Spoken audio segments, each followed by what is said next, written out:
Hello my friends, welcome back to my channel and today I am going to explain a poem that name is Where the Mind is Without Fear।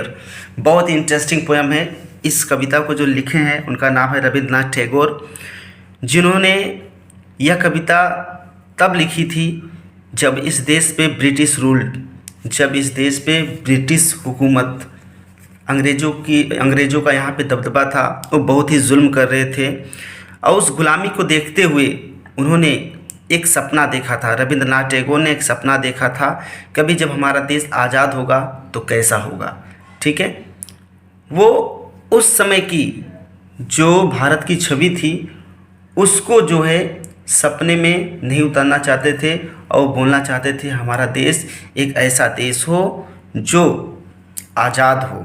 ठीक है, उसमें लोग जो जो वहाँ पे कमी है वो चीज़ को पूरा करने के लिए उन्होंने एक सपना देखा है। तो देखते हैं उन्होंने रविंद्रनाथ टैगोर जी ने किस तरह का सपना देखा है। ठीक है, और ईश्वर से एक्चुअल में एक कविता जो है एक प्रेयर के रूप में लिखी गई है। यहाँ पे रविंद्रनाथ टैगोर ईश्वर से एक प्रार्थना कर रहे हैं, प्रेयर कर रहे हैं कि उनका देश कैसा हो, उनका देश जो जो चाहते हैं उस ढंग से हो जाए। जैसे कि हम प्रार्थना करते हैं ईश्वर दो वरदान, उसी तरह से वो भी एक वरदान मांग रहे हैं अपने सपने में कि मतलब हमारा देश ऐसा हो। तो यहाँ पे जो है फर्स्ट लाइन जो है इसमें where the mind is without fear and head is held high, यहाँ पे जो पहली लाइन है उसमें जो कवि हैं ईश्वर से प्रार्थना करते हैं कि उनका देश आज़ाद हो और वहाँ के सभी नागरिक आत्मसम्मान के साथ अपना सर उठाकर जिए। उनका हेड इज़ हेल्ड हाई, यहाँ पे जो वर्ड है वो कहना चाहते हैं कि जब उनका देश आज़ाद हो तो उस समय जो है सभी लोग, देश के सभी नागरिक अपना सर उठा के आत्मसम्मान के साथ, विदाउट फियर का मतलब हुआ बिना डर के, निर्भय होकर के, बिना किसी के दबाव के रहें। ठीक है, मतलब किसी बिना डर के अपना सर ऊंचा उठा कर जिए, वो चाहते हैं। और इसी में दूसरी line where knowledge is free, उनका एक सपना है, कवि का एक सपना है। कैसा सपना है कि जहाँ पे लोगों को नॉलेज, ज्ञान, ठीक है, एजुकेशन फ्री हो। ठीक है, वहाँ कोई भी जाति, कास्ट, धर्म, ऐसी कोई भावना किसी के अंदर न हो, सबको एक समान नॉलेज दिया जाए। ठीक है, फ्री नॉलेज दिया जाए, ये चाहते हैं। अगली लाइन है where the world has not been broken up into fragment by narrow domestic walls, यहाँ पे जो नैरो डोमेस्टिक वॉल है वो लिया गया है division on basis of religion, caste, class and colour, societies and between countries of the world. वो चाहते हैं कि उनका देश where the world has not been broken up into fragment by narrow domestic walls, वो चाहते हैं उनका देश कई टुकड़े, छोटे छोटे टुकड़ों में, उनका प्रादेशिक जो है छोटे छोटे टुकड़ों में ना बट जाए। किस ढंग पे?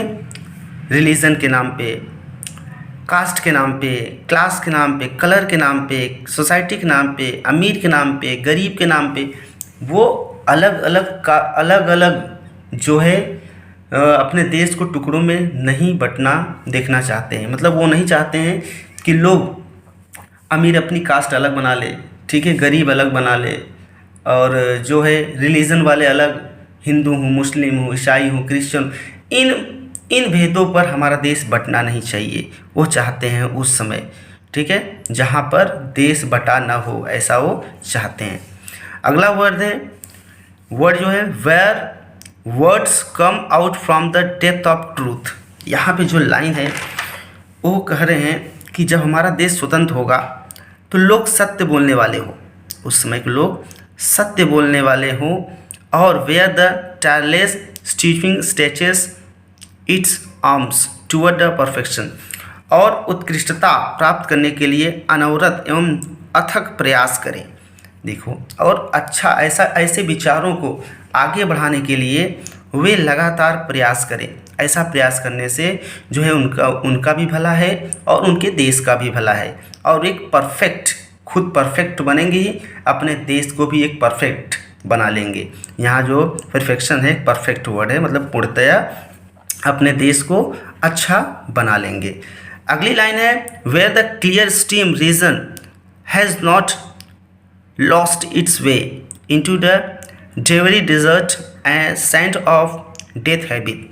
यहाँ वो चाहते हैं कि उन्हें गंदी, अब आज़ादी के बाद अपने लोगों को चाहते हैं उन्हें गंदी आदतों, बुरे संस्कारों, अंधविश्वासों का दास नहीं होना चाहिए। वो चाहते हैं कि उस समय आज़ादी के बाद लोगों में अंधविश्वास न हो, ठीक है, बुरे संस्कार न हो, बुरी गंदी आदतें ना हो। लेकिन कुछ लोगों में आज भी जो सपना उन्होंने देखा था रविन्द्रनाथ टैगोर, शायद बहुत लोग पूरा भी कर रहे हैं और बहुत लोग उसको ध्यान भी नहीं दिए। कई बच्चे ऐसे हैं जो दिन रात गेमिंग में लगे हैं, ठीक है, कुछ लोग बुरी आदतों में लगे हैं, कुछ तो इंसानियत ही भूल गए हैं, ठीक है, अपने फ़ायदे के लिए किसी को मार रहे हैं। तो ये जो बुरी आदतें हमारी हैं, इससे ना तो हमारा भला होने वाला है और ना हमारे देश का। वो चाहते थे कि ऐसे काम करो, लगातार ऐसे प्रयास करो आप, जिससे आपका देश, जो आप तो आगे बढ़ो, आपका देश भी आगे बढ़े। लेकिन ऐसे बुरे संस्कारों से आपका देश आगे नहीं बढ़ेगा। वो चाहते हैं कि अंधविश्वास ये इसके दास तुम न बनो, ठीक है, इसके गुलाम न बनो। विवेक की निर्मलता सरिता सड़ी गली मृतवत आदतों की मरुभूमि में नहीं सूख पाएगी। यहाँ जो डिज़र्ट लिया गया है, dreary desert, sand of the death habit, ये इससे लिया गया है, ठीक है। तो आप जो है इतना समझ लीजिए इस लाइन में जो लिखा गया है, आप जो है बुरी आदतों के गुलाम ना बन जाएं, ठीक है। आप आज़ादी से रहो, ऐसे काम करो जिसमें आपका भी भला हो और आपके देश का भी भला हो, और ख़ास तौर पे इंसानियत को लेते हुए, ठीक है। नेक्स्ट लाइन है आपका where the mind is led forward thee. इस लाइन में जो कवि हैं वो कहना चाहते हैं, मनुष्य को ईश्वर से प्रार्थना कर रहे हैं, मनुष्य के विचार एवं कर्म, मनुष्य को विचार एवं कर्म पथ पर अग्रसर होने के लिए ईश्वर हमेशा प्रेरणा देते रहो। मतलब ईश्वर से वो प्रार्थना कर रहे हैं कि हमारे लोगों को आप जो है विचार एवं कर्म पथ पर आगे बढ़ाने का प्रयास करें। वो कह रहे हैं कि उनको ऐसी सद्बुद्धि दीजिए कि वो जो है दी माने यहाँ ईश्वर से लिया गया है कि जो लोग जो हैं सही दिशा में हो, विचार और उनका कर्म लगातार हो, ठीक है, अग्रसर हो, उसकी तरफ बढ़ें। वो ईश्वर से प्रार्थना कर रहे हैं और वो भी खुद ईश्वर से सच्ची प्रार्थना कर रहे हैं। वो तो ईश्वर से चाहते भी हैं कि उनके लोग अच्छे से रहें, ठीक है, और अच्छे विचार के साथ आगे बढ़ें, अच्छे विचार के साथ आगे बढ़ें, कर्म पथ चुन के आगे बढ़ें, ठीक है। बिना कर्म पथ चुने कुछ नहीं हो सकता। वो ईश्वर से चाहते हैं कि उनको इतनी सद्बुद्धि दिया जाए कि वे अपना कर्म पथ, अपना रास्ता जो है चुने और उसके और आगे बढ़ें, अग्रसर होने के लिए ईश्वर हमेशा प्रेरणा देते हो।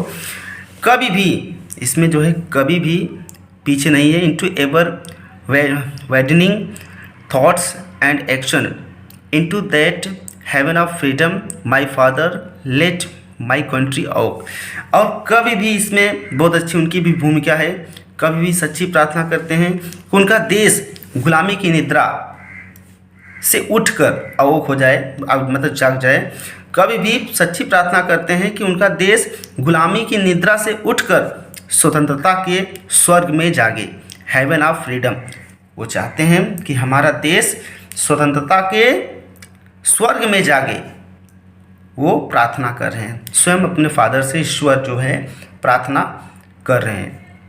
तो जो है ये कविता जो है हर एक लाइन में एक बहुत ही अच्छा, उन्होंने हर एक लाइन को बहुत ही अच्छा लिखा है, अच्छे विचारों से लिखा है।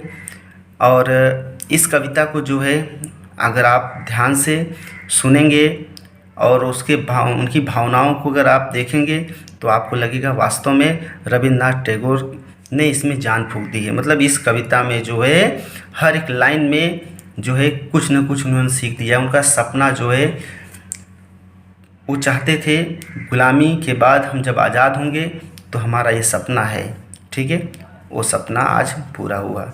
रविन्द्रनाथ टैगोर इन्होंने लिखा है। That's all. Thank you for watching my video.